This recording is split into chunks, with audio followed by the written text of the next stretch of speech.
Would you refer yourself?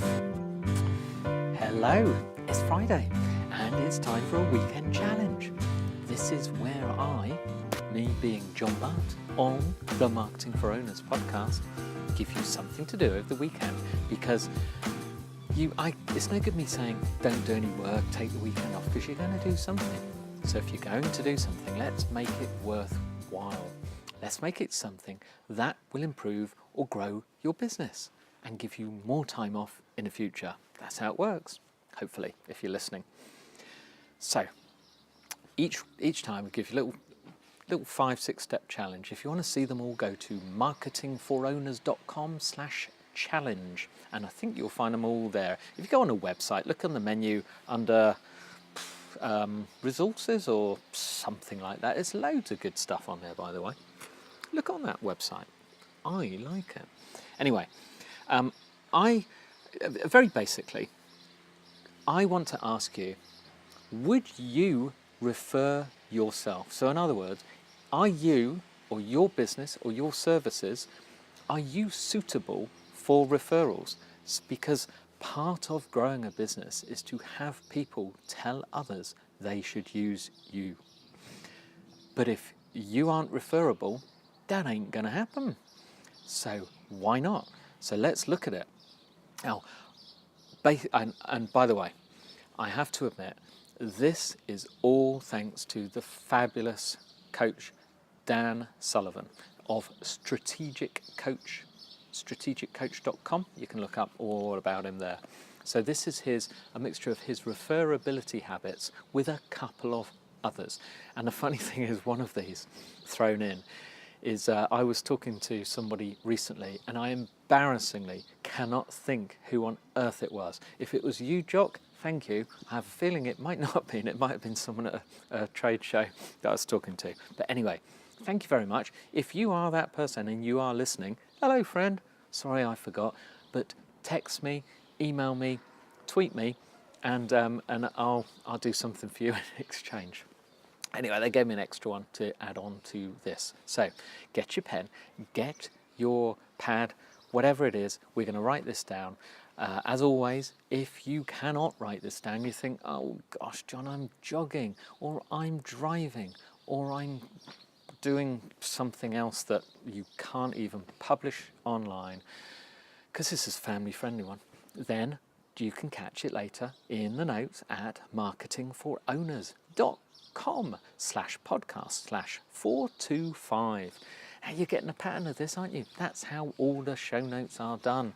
You can find them all there. But you can get all the notes for this. So you ready?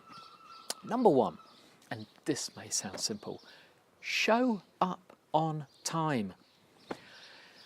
Many of us are thinking, well, great, hardly rocket science, Jon, but tell the plumbers, tell the people who come, tell the people who have said, I'll be there at your home to fix something at your home in the morning between 8 and 1 or something like that. And you think, what? I've got to wait in all morning. And then they don't show up. Then at 2 o'clock, at 3 o'clock, you think, are they coming? Show up on time. Give a better idea. Phone up to tell people that old I'll be there in the morning is old hat. Delivery companies can give you an hour's time slot. They use technology. You have a mobile phone nowadays. So if you're visiting 6 people, say, I'm just to let you know, I'm more likely to be with you after 11 because I'm at the other end of town in the first few calls, something like that. If you're then going to be late, phone them. If you're stuck in traffic, they're going to find out you're late at some point. Phone them and say, sorry, I'm going to be roughly 2 hours late because, tell them why and warn them. Then they can go out and do whatever they were planning on doing. Don't mess them about. Plumbers, please listen. Number 2. Do what you said you were going to do. Do I really need to explain that? So if you told someone you're going to do something, do it. There you go. Number 3. Honestly, this makes me laugh because these are so obvious. Number 3. Finish what you said you were going to do. Yes, builders, construction people, do not do that thing where you do 2/3 of a job and then you go off and start another job and then you leave people in the lurch thinking, what happened? When are they coming back? Because you want to keep a load of people happy at one time. It's not how it's going to work. This is the 21st century. We have social media. We are going to we are going to tweet. We are going to share on Facebook. We are going to put posts on social media asking if anyone else had the same problem with the same company. Yes, and on forums that you don't even think are looking at. Yes, so finish what you said you were going to do. Number 4, charge what you said you were going to charge. The money. Don't at the end of it say, well, I've had to use a few more things, so it's going to cost you another 50 quid. No, you agreed a price, that's the price.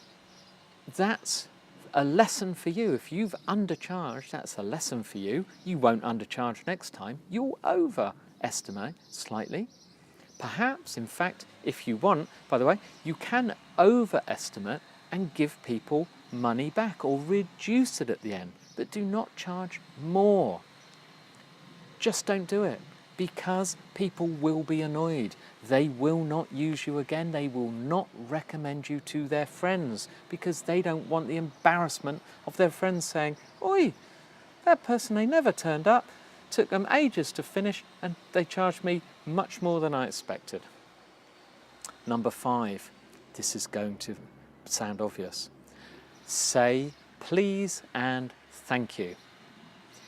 Yes, be polite. We, the customer, the person that's paying you, have invited you to come and practice your services on us, on our property or whatever, and we are paying you our hard-earned cash. Please be grateful. Appear to be polite and civil and nice. If we don't quite understand, if we're annoyed that you're late, that's our right. You should have turned up on time or phoned us. Don't you get all uppity. Recently, I had in my flat the people were replacing the intercom system. The person that was sent was from overseas. I mean, he's a UK worker, but his English was not good enough to explain a problem to me, or I couldn't explain to him. Now that is fine. I have no problem with that whatsoever. Really nice guy, but he couldn't understand. So he phoned his boss, who is at the office, who translated and sorted it out for me, and he said his words to me were, make sure you have him do everything you need him to do. Make sure you're happy because he's travelled 100 miles to do this job and he won't be coming back, or he will be charging you to come back and get anything right. And I said, sorry, it's, I will try my best to explain, but he doesn't understand what I'm saying. So, and it's not my fault he came 100 miles. It's not my thing. And the guy then had a rant at me. But anyway, it all got sorted out. Fortunately, the guy doing the job was very nice, but don't do that kind of thing. Just be polite all around and we will appreciate you. And then finally, number 6, really simple, must be obvious. Train your staff to do the same. Don't assume they will do the same. Don't tell them on day one, do this, do that, do that. Write the process down. Laminate it.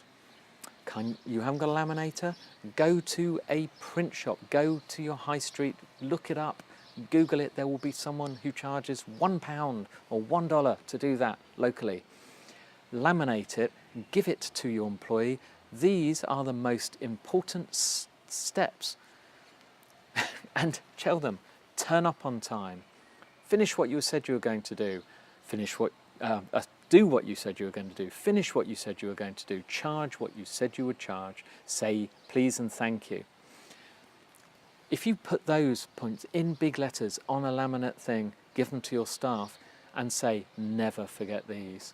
they'll know how important it is, and then you can check up that they're doing that. You can ask for feedback from your clients. Say, did he do this? If I run through this list, did my so-and-so person do this?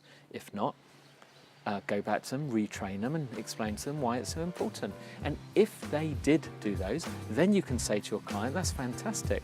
Do you think this is a service that other people would appreciate? Yes, they would. Would you like to give me a name of someone else I can contact? And we can use your name and said, you may be interested. We will give them a special offer like we gave you. See how this all works? Brilliant, eh? It's not rocket science, dead easy, nothing to do with me being clever. You know how lazy I am. Oh, yes, I am. Anyway, whatever. Go knock yourself out, do a few more challenges, improve your business, make your life easier, make more profit. Have a good weekend. I'll see you next week.